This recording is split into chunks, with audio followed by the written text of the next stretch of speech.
Hey, girlfriend, you know who you are. You have big, big dreams. You want to write a book, stand on a TED Talk stage, be a life coach offering wisdom from your RV in Montana, a cafe in Barcelona, or a beach chair in Tulum. Your other girlfriends and your family, they don't always get your biz savvy. Why do you want to leave your JOB?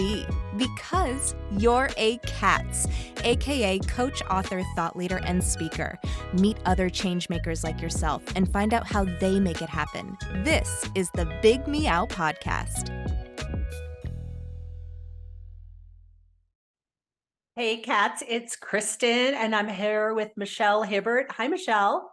Hi. Thanks so much for being here on the Big Meow. I love the work that you're doing, empowering female entrepreneurs. That's what I'm all about. How did you get started? I myself had to get a life coach when I kind of started up a travel agency business. I've done that because it just started to get overwhelming. I was also just newly married, become a bonus mom, and was trying to navigate myself through all of it. And it just got overwhelming and stressful. And that's where I was like, all right, I need help. I don't think I need a therapist. I just need someone to help me just get my life together and set some boundaries. And and that all happened during COVID. So then I was just like, all right, I think I could do this myself and help other ladies, because I'm sure I'm not the only one experiencing all of this. And that's kind of how it all got started. I think that overwhelm for all of us female entrepreneurs is a pretty big deal. I mean, there's a lot of things to figure out about the systems and the aspects of your business and being an entrepreneur. And then in addition to that, managing your mindset, right? I mean, your mindset is everything, because when you're an entrepreneur, you're self-propelled. So you got to get up every morning and feel the energy and move through your list. And I think a lot of times, especially if we're in that beginning stages, we're a solopreneur and we can feel unsupported. Mm-hmm. Yeah, I totally 100% agree with you. It's just a lot to deal with. And I know that I was running not 24/7, but I was working on my business all the time. And then I neglected my family and I neglected myself. And that just was not sustainable. So how did you turn it all around? I mean, yeah, you had a life coach, but you had to come up with some kind of system yourself. So what light bulb went off for you? Yeah, so I had to manage my time. So my life coach was like, all right, we're going to manage your time a little bit more effectively. I'm a physical education teacher by trade anyway. So health and wellness is important to me. And that just went to the wayside, and I wasn't exercising. I was eating crappy. So again, it all kind of manifests, even though some people's like, oh, well, what I eat doesn't affect what I do outside of work or whatever. Yes, it does. And so I had to reevaluate. All right, I need to start working out. I need to get back into what I know best, gets my endorphins going, it wakes me up. And that's where I can start my day and I feel energized and I can do things. And then I had to learn how to stop, stop going. Yes, I want to work on my business, but I can't work on it all day. And so I have to spend time for myself, and I have to carve out self-care time, and that's important. Plus I need to have time for me and my husband to go out on dates and be a couple and then have family time. And so I had to really kind of prioritize my time during the day and during the weekend to make sure everything could fit.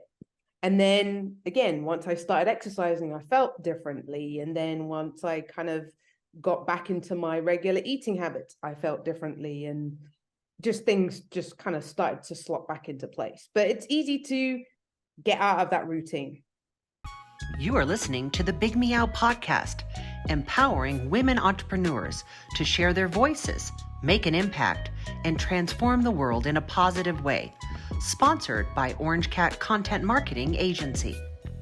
Probably have some really great tips about self-care. I know that you were talking, I was reading the notes before we hopped on this interview about the 6 elements of wellness. So what are the 6 elements of wellness?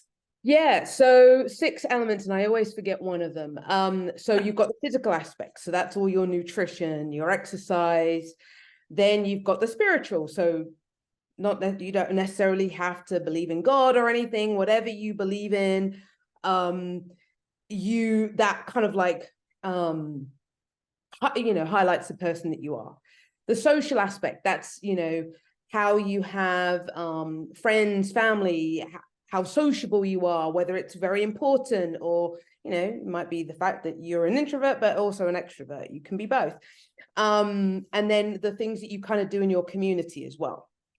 Then you've got the occupational wellness. So are you being fulfilled in your job? Are you wanting to go to that next level? Does your job kind of represent all your values? And if it doesn't, then some people are unhappy, and then it's kind of like, then they're working in a toxic environment and so forth. Then you've got the, oh my gosh, intellectual. So are you stimulating yourself with going out and doing hobbies that kind of like get you fired up? Or are you reading books? Are you doing the things that you enjoy after work or during work as well? And then again, I forgot the last one. There's always one more. Emotional, sorry. I always forget one. Then there's the emotional. And again, being in tune with your emotions, because some people are not in tune with their emotions. And if you are in tune, you kind of know what triggers happen. If someone says this to you, then you kind of know that feeling. But some people are not in tune with their emotions and how they're feeling. And it's so funny because today even I spoke to someone. I said, like my bandwidth right now, just because we've got Christmas and everything, it's about this small, and I know that. But some people will just keep on going and going and going and going, and then they'll crash. So it's being in tune with your emotions. And again, that can be difficult for some people. So they all interlink to each other. They all interlink. And that's, again, one of my big focuses of my coaching, is to look at all those those wellness aspects, because they all affect everything that happened in our daily lives. So Michelle, what's next for you? What's next? So I am doing some research right now, as I am hopefully, well, it's going to happen. I'm just looking for more speakers, but I'm going to be doing a summit in January.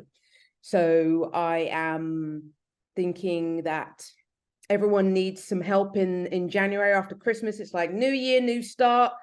And I'm going to be like, hey, everyone, I'm here to help you get January, get it going, and let's forge forward to 2024 being a great and better year than 2023. So that's my goal right now, and I'm looking forward to it. Awesome. So where can we find you? Yeah, so my website is Michelle dash, kind of like the small dash, not the underscore, Hibbert.com. And that's where you can find me. Or if you want to go into social media, you can find me on LinkedIn, and it's Michelle Hibbert. Same deal. All right, Michelle, thank you so much for being on the Big Meow. Good luck with everything. Thank you so much. And thank you so much for having me. Are you looking for authentic connections, business mentorship, and a supportive community? Join C.A.T.S Network. Thank you for listening to the Big Meow podcast. Please subscribe, give us a 5-star review, and share this episode with your community.